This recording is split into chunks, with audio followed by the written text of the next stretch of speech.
La publication d'une partie du rapport 2016 de l'UGE concernant la gestion du maire de la ville de Thiès, Talla Sylla, dans la presse a soulevé plusieurs interrogations du côté du maire, mais également de son cabinet sur la source de cette publication et les véritables motivations de cette dernière. À ma connaissance, ce rapport n'a pas été déclassifié.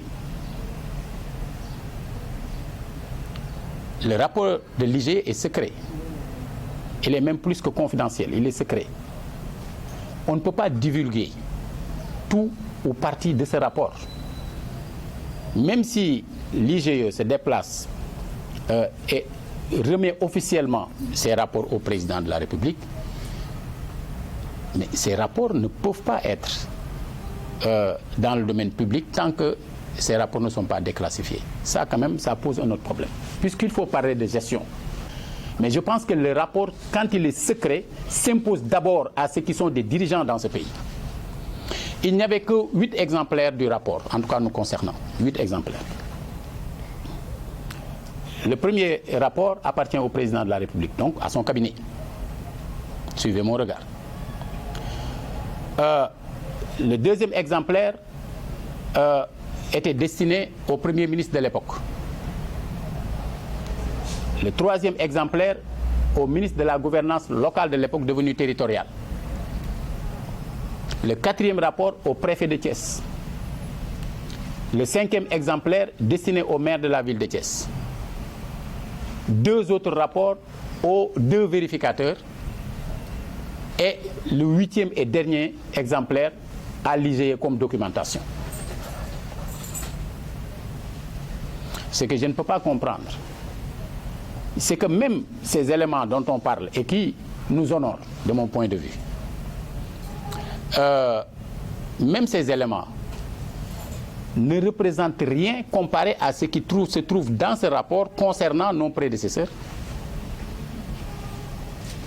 Comment comprendre que des gens n'aient choisi que ça dans le rapport pour le publier?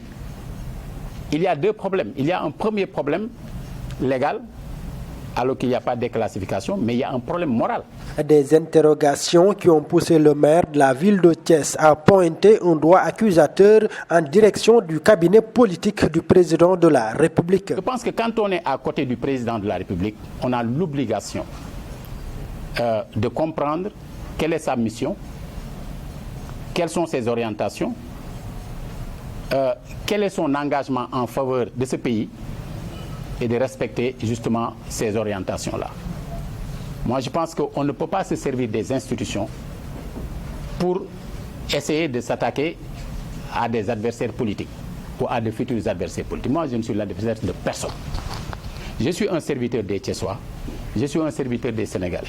Après ces interrogations et autres mises au point, le maire de la ville de Thiès a tenu à apporter des réponses à l'interpellation du rapport de l'UGE 2016. À 2 niveaux.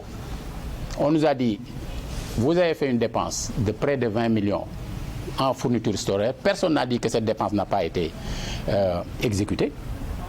Les gens ont dit que ce n'est pas de la compétence de la ville.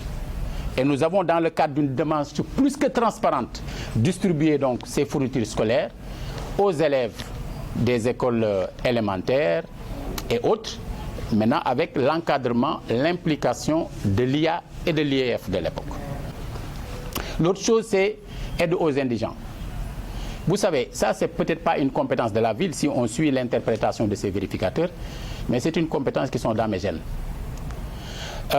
Vous ne pouvez pas m'enlever la compétence d'appuyer des citoyens thiessois. Ça, ce n'est pas possible. Et jusqu'ici, nous, les gens restent de devoir nous convaincre que la mairie de la ville de Thiès ne doit pas soutenir les élèves, ne doit pas soutenir les étudiants, ne doit pas soutenir les personnes indigentes. Dans le cadre de cette pandémie, c'est ce que nous faisons.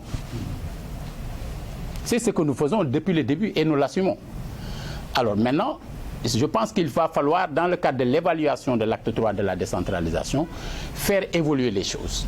Se retrouver autour d'une table, discuter, puisque ce sont ceux qui ont été à la base de pratiques sur le terrain, à eux aussi d'apporter leur contribution à la réflexion pour que Cette grande idée du président Macky Sall allant dans le sens de l'acte 3 de la décentralisation puisse être enrichie pour permettre que la deuxième phase de la mise en œuvre pour aller vers le pôle territoire puisse être une phase, disons, concertée, inclusive, participative et puisse déboucher sur des résultats positifs. Pour le maire de la ville de Thiès, Talla Sylla, aucune mairie au Sénégal n'est plus transparente que la mairie de ville de Thiès dans sa gestion. Sur les questions de bonne gouvernance, sur les questions de transparence, nous répondons toujours présents. Nous avons gagné le premier prix du leadership local il y a 2 ans dans le cadre justement de la transparence et de la reddition des comptes.